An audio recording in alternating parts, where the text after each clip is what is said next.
All right, here we go. Thursday, April 14th, 2022. We're dropping another episode of On the Mat with Coach Mark. I'm running solo today. I'm going to try to bring as many people on as I can. Monday, Wednesdays, Fridays, hopefully schedule different guests, different people to come on, share their experiences. I'm looking for local martial artists of all ages, of all backgrounds, who would like to share their story, their experiences with not just jiu-jitsu, but any martial art. I'm hopefully going to bring you a wide variety of people from around the state who have similar interests, either train martial arts or have trained martial arts. And I really want to get a diverse look at at the different types of people that martial arts attracts and how impactful it's been on certain people's lives. So that's the plan. For these ones here, I might jump on every now and again and go solo and answer some questions people send in. They either DM questions or they email in questions, which all of that is welcome. You're welcome to jump online when we're on live, ask questions for the hosts, for any of the guest hosts, co-hosts. You're welcome to send in questions either by message or email. So we're going to be talking about jiu-jitsu today mainly, and talk about some of these. We'll address some of these questions that have come in about jiu-jitsu, martial arts, or different gyms you may attend. So the first question is, what are some of the unwritten rules or unspoken rules of BJJ? This could vary depending on the gym, depending on the type of gym that you're at, the vibe and the culture and the atmosphere. There's certain things that all people will universally tell you. Maybe, don't do this, don't do that. No elbows, into the thighs to break the guard, stuff like that. I feel personally that unspoken rules or unwritten rules should really be spoken. They don't have to be written, but I believe these unspoken rules should definitely be spoken more often. One of the main ones is, don't step on the mat with your shoes. That's a huge pet peeve of mine. When I'm dealing with little kids, it's very hard to explain to them what's going on when they first come in. So I usually start with, I only have one rule.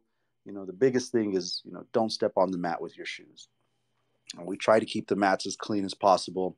It's definitely a struggle to be able to properly clean and run classes, but it's in the best interest of everyone. So we appreciate you guys wearing your shoes, or wearing some sandals when you're in the restroom, not walking around barefoot, not stepping on the mat, and I think that kind of courtesy should be extended to competitions that you go to. As we've been traveling the last few years with our comp team, I've seen a lot of times where the PA guy has to announce multiple times to competitors to keep their shoes on, not to walk around barefoot, just because it's not your gym, just because it's a competition, whether it's a big one, regional, or a local competition. Always show that same type of respect. Don't walk around barefoot, which I know happens a lot in competitions. You know, um, don't step on the mats with your shoes. That, if you ask me, that's the main one. All the other ones will vary depending on who you talk to. And I don't mind. I don't mind. I don't have a whole list of stuff that should or shouldn't be done. Maybe just have, a little bit of respect for your training partner. I think that's one of the biggest things. Another question that got sent in is, how what's your advice on how not to be that guy at the gym And I'm assuming like that guy means that guy that people don't want to roll with, that guy that maybe brings the vibe down or doesn't do things the way that everyone else does, and that's just to be observant and aware. Be aware of the place that you're at. Be respectful. Um, it's interesting to me because I don't come from a very deep martial arts background. I've only been doing this for 5 or 6 years. So when I see people who come in and bow before they walk in the door, they bow to the building, they bow onto the mat, they're very courteous and respectful. That's the best advice on how not to be that guy. Is just be super respectful, um, and do things the way that they're done, whichever gym you're at. And when you're training, try to pick the best training partner. I know it's odd, and it's always going to be odd because we don't know everyone in the class. We might be new, we might be nervous, but don't be afraid to ask someone to train with you, and definitely don't be afraid to try and match body types, match ages, backgrounds, styles. You don't want to put the new guy who's just trying jiu-jitsu in his mid 30s with the kid who just finished wrestling in high school. you know um, the different injuries that people have. There's tons of stuff to be aware of, and I wouldn't expect anyone to know it all coming in. But hopefully that's part of what we're doing. Is the more we talk about it, the more people can be aware of it, and the more we can have a positive and a pleasant gym experience. Because I'm sure it can be very intimidating, and you don't know what to expect sometimes when you go into these different schools. Goyo's here. Dude, are you going to talk to me today, Goyo? If you're at work, you don't have to talk to me, but I don't know if you're on shift or not. Next question. What are the 5 submissions that every white belt should know? I know that what I've taught over the years has definitely changed as I've grown and as I've learned, and I'm sure hopefully it's going to continue to do that as long as I'm teaching. Um, but I started teaching early as a white belt, which I don't recommend to anyone um, unless you absolutely have to. And I definitely have changed on what I think someone should know coming in. If you ask me what are the first 5 submissions a white belt should know, um, I would say they need to know definitely at least 5 different escapes to submissions, but I wouldn't be too concerned with them at this point in my teaching career. I wouldn't be concerned with them learning to execute any submissions. I'd be more concerned with them escaping, recognizing and escaping submissions. Um, but that's just how I'm looking at it now. So, what are the first 5 things that everybody should know? I'm starting with pin escapes now, positions and then pin escapes. Those are my favorite things. I don't show submissions for a long, long time. I want people to have a grasp of the game and what and how the game is played, rather than a kimura or a triangle choke or an armbar, which is the traditional way that jiu-jitsu is taught. And especially in this last year and a half, I've gone through a lot of self-study and a lot of watching, higher belts, people better than me, my instructor, and really formulating this idea of what what are the most crucial things to know, and how do we make someone as good as possible as fast as possible. What's up, Katy? I don't know if you're on or if you want to jump on. You're more than welcome. I'm just talking to myself. Um,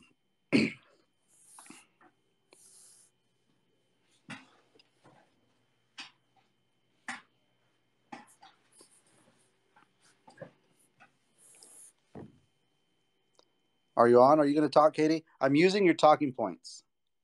I Yeah, really, okay. Sorry. When I you gave really me appreciate permissions, it. it muted you for a second. Oh, okay. Yeah, no, no. I'm using your talking points. I really appreciate you sending them over. And this is all really good stuff. Thank you. A lot of those, honestly, a lot of that are blog ideas I had that I was like, oh, these are cool talking points too. But I think it's kind of fun because you can really get into some opinion and some personal stuff. What talking point are you doing right now? So the one I was on right now is what are the first 5 submissions every white belt should know? And I Woo! was just talking about how that's changed a lot. And Greg is here. Greg, he can testify to, when people would first come into the garage compared to when they walk in now, it's completely different what I show someone brand new. And even probably from when you came in. Let's see. Um, you covered the basics first. I think the first submission you showed me. So we were working butterfly guard, which was interesting, and so taking that was really close to when I started, within like a week or two. And so I think besides Darce's, which Chad had showed me, the first thing you showed me was a rear naked choke, and it went right along with what we were doing with the the butterfly sweeps and stuff. Um, Oh yeah. so, but I think when I wrote the blog for that particular talking point, my top five, I know I had asked you and Spencer about it both a few months ago. And for sure on there was rear naked choke. I want to say triangle was on there, arm bar, and I want to say like arm contortion variations such as the Americana or Kimura. I kind of grouped those together because they're really similar. Right.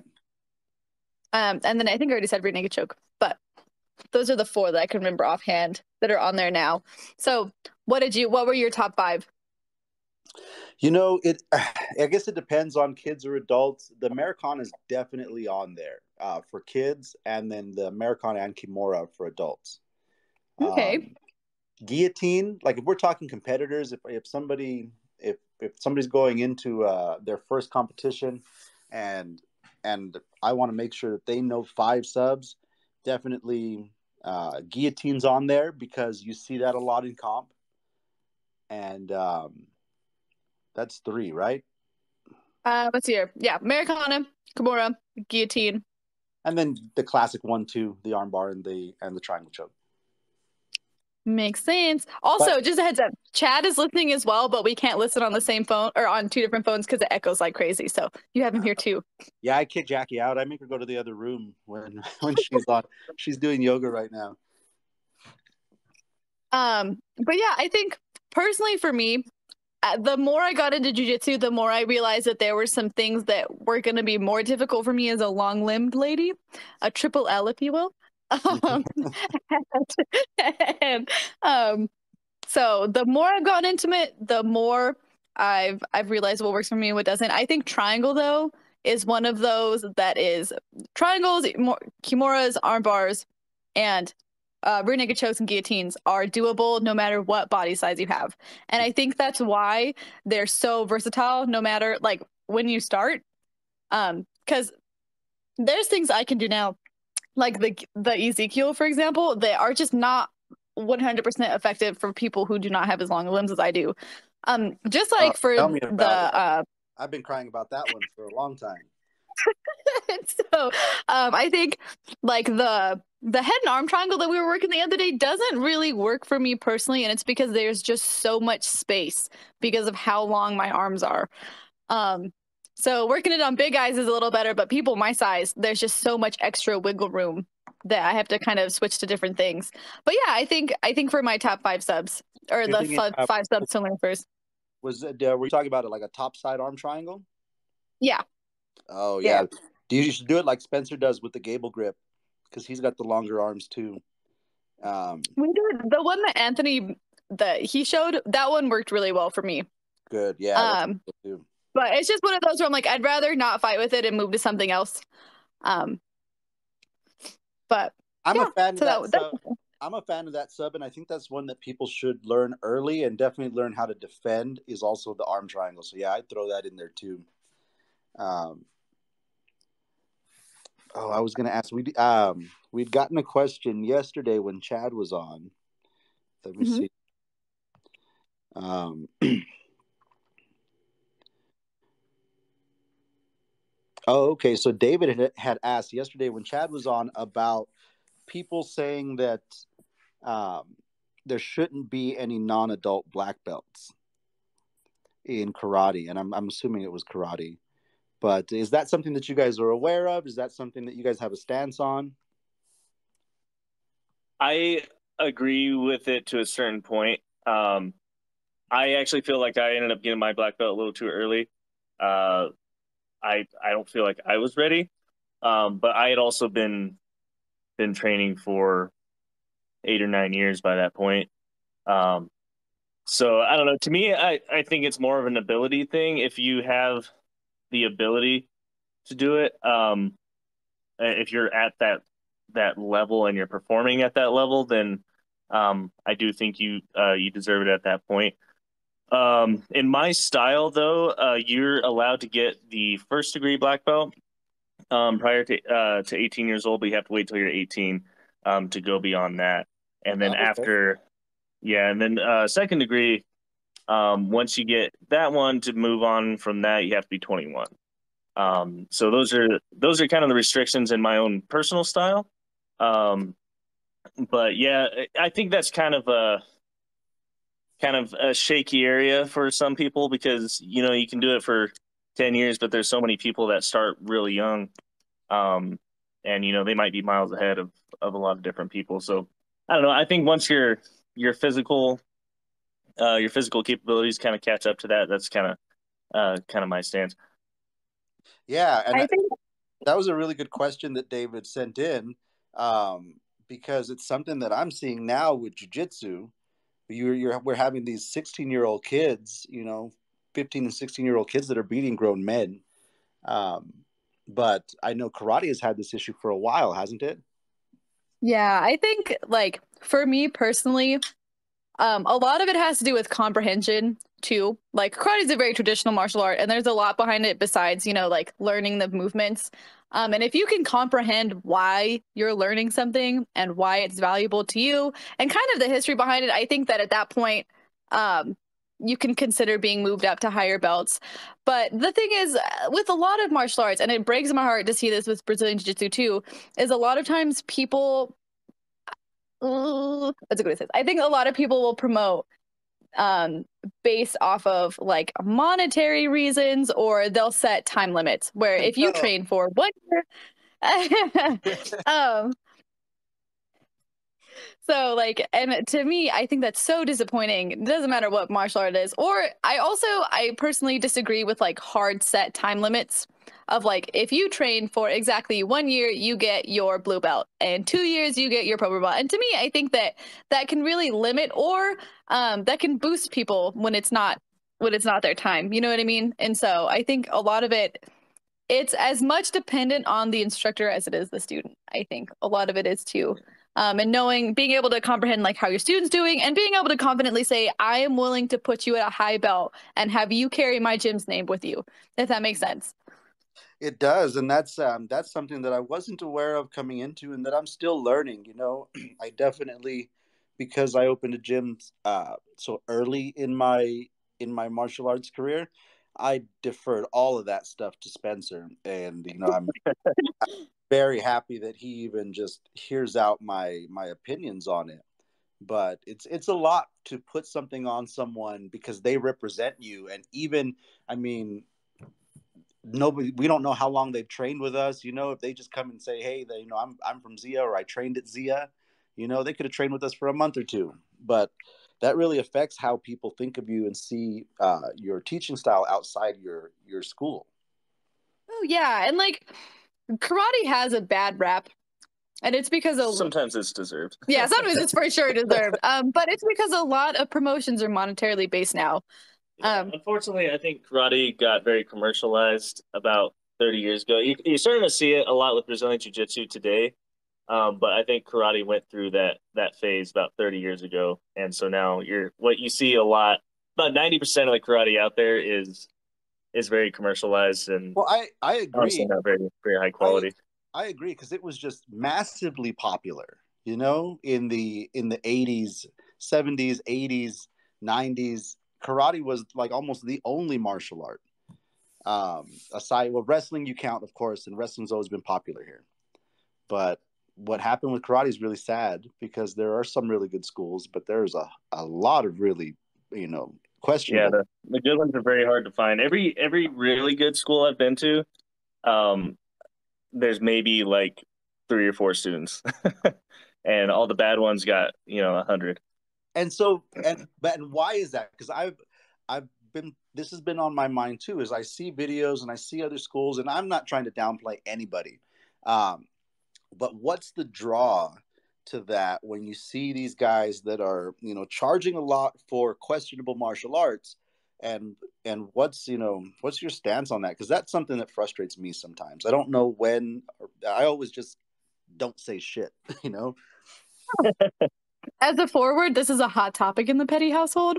Fun fact. So we could rant about this for days.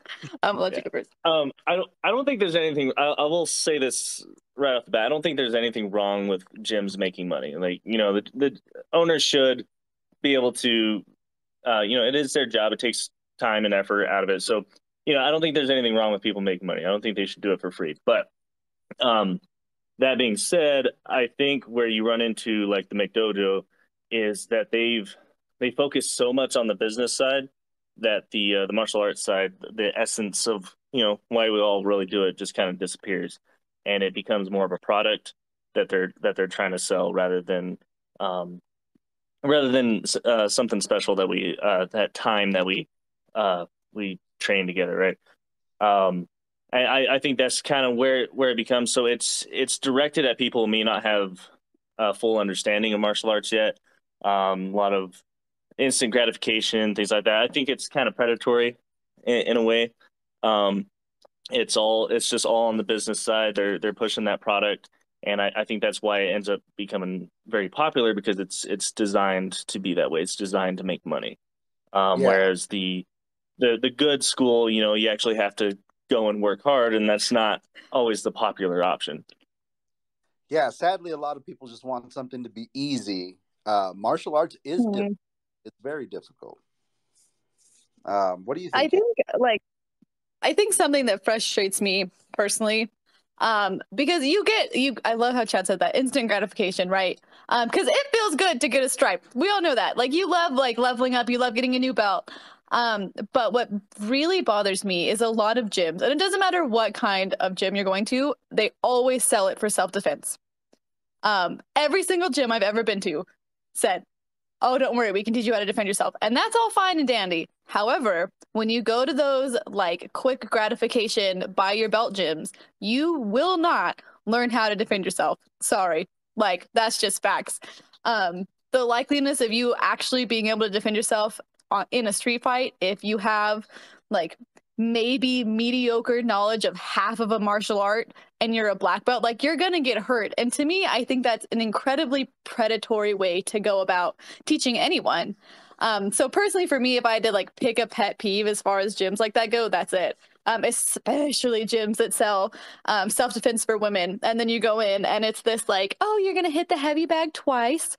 And then we're going to like dance to some music and you'll be able to defend yourself. Like, no. So Yeah, I see that. for I see me, that a lot. And some gyms, like, that's their bread and butter. It's either a bully proofing program or it's a women's self defense program. And we see a lot of people selling. That's my struggle is, at when do you say something, and does it even matter if you do say something? Because the hard thing is to balance that, making money, right, and still giving a quality product. But I think the problem lies when you start sacrificing the product for for the money, right? yes, for Where sure. we put a coach in that we don't believe in just to fill a space, or we have, we're advertising something, and we know we're just not delivering, but we keep it up there anyway. Yeah. I always give disclaimers, and you guys know, because I'm a new martial artist. So, I always tell people what I'm teaching is beginner stuff. We go over the basics and nothing else. I don't claim to know anything more than I do. And what I do know is very minimal. Well, and I think that's the sign of a good coach, and B, someone who is always willing to learn. And I think that like having a coach who's like, heck yeah, I might have 10 years of experience, but I want to learn and I want to continue to learn. And this is my experience. I think that's a sign of a really good coach. The people you have to watch out for are the coaches that are like, I have my way, and that is the only correct way. And if you don't do it this way, you can leave my gym and you can leave inexperienced. And so to me, I would much rather have a coach that's like, here's what I get. And I'm continuing to learn every day over a coach that's like, I'm great. I know I'm great, but I have one way I do things and that's it. To me, that's a really dangerous mindset, and that's a good way to get someone hurt. Because, for example, like with Brazilian Jiu-Jitsu, I'm not going to roll the way Samson rolls. But if Samson's coaching and is like, this is the only way you can do this, which of course he would never ever do. But like as an example, if that was a coaching mindset, that's a good way to get people who don't have that style hurt, right? And so to me, again, if you're learning, that's the important thing.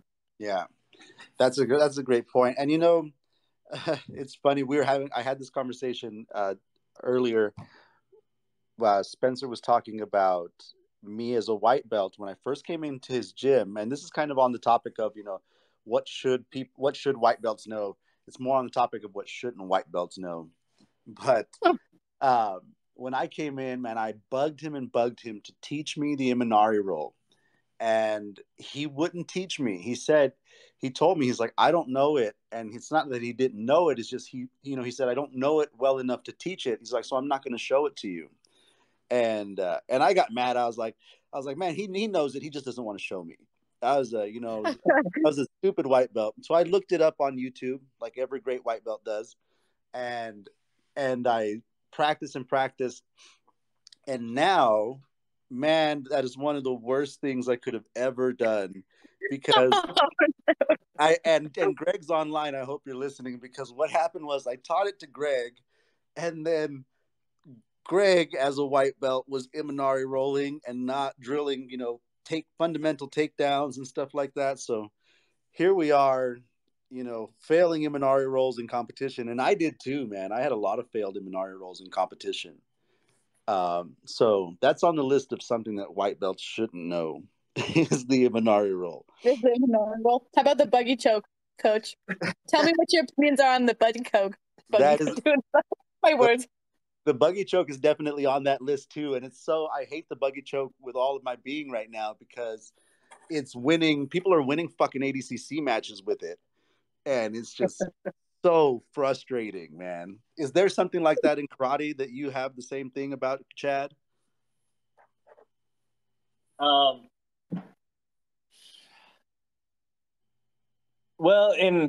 I think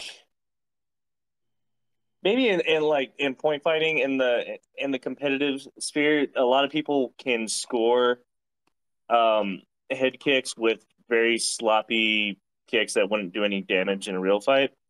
For instance, like there's a scorpion kick, which basically you dip your head and you kick over your back, and it looks really cool, and it's a really flexible, like a really big feat of flexibility, but it doesn't cause any damage, but they get 3 points out of it if it lands. And so that's one that really, really bugs me. I'm glad to know it's not just jiu-jitsu that shit exists in, because, man, the buggy choke is killing me right now. I've internalized it. The buggy choke. And so the thing is that it's not great for everybody. I think it's one of those things that's on my list of shit I hate because I can't do. Oh no! Like Ezekiel-ing in someone else has you mounted. What were we talking about the other day? Where I had that crazy long limb Ezekiel privilege. Oh yeah, Ezekiel-ing from Bottom Mount is on that list too, and that's all shit that you can do because you're built for it. Which I had to give a PSA to Spencer. I was like, listen, Mark gave me permission, so if you see me doing this nonsense, just know I had permission. You're gonna get me in trouble over here. Namaste. The problem is when the other white belts start doing it. But so The Jackie, other white belts. yeah, no, we can't have that. But Jackie laughs at me because there's this when Infinity Wars was coming out, there's this Red Skull meme, and it's where he tells them, he's like, "I guide others to a treasure I can't possess." And Yes, I know exactly what you're talking about. oh my gosh! So Jackie told me one time, she's like, "That's you in the." She's like, "That's you in the rubber guard," and I was like, "Motherfucker." Oh no. So there's a long list of shit that I can't do, but I lead people to them, and that's definitely one of them. We appreciate it. You're a real one. My triangle would not be my triangle if it wasn't for your coaching. So No, that's the cool thing, is that we have the ability to really coach to someone's strengths and build individual games on top of giving them very sound curriculum consistently. And I think that's one of the things that helps us, is because everyone's unique, and we find ways to fine tune, everyone's game. Everyone's come along so well. for sure, absolutely. Well, that's another one. Goyo's still camera or microphone shy, but we'll hopefully get him on soon. Thank you guys. I love talking to you, and I want to bring you guys both back because I feel like there's definitely more stuff that I want to get into with each of you separately and as a couple again. Definitely let's set something up. Right Sounds on. like a plan. All right, cool. We'll talk to you later, guys. Peace. Have a good one.